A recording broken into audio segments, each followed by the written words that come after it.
Viral ang video ng paghukay sa bangkay ng namayapang lola sa Nueva Ecija. Kahit kasi 13 years na ang nakalipas mula ng mailibing, hindi pa rin daw ito naagnas.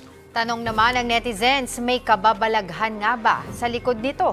Para bigyan ng mukha ang balita, Mobile Journal, Yeta Pascual.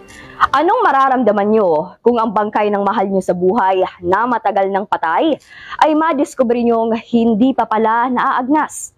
Matatakot o matutuwa? Ayon sa isang embalsamador, hindi ito kababalaghan dahil may paliwanag dyan.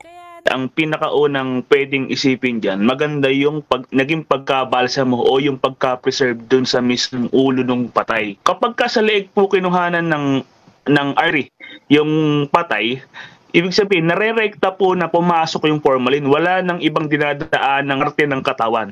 Kaya talagang nape-preserve siya ng todo. Pagka metal, pwedeng naging cost din yon para kasi kumbaga parang na-sealed yung patay sa loob ng ataol. Kaya hindi pumasok yung bakterya sa loob, hindi agad na-decompose yung parte na yun. Anumang paliwanag dito, basta't na naigdaw kinakari ng tuwa dahil muling nasilaya ng muka ng yumaong mahal sa buhay. Mobile Journal, Yeta Pascual po, hatid ang muka ng balita.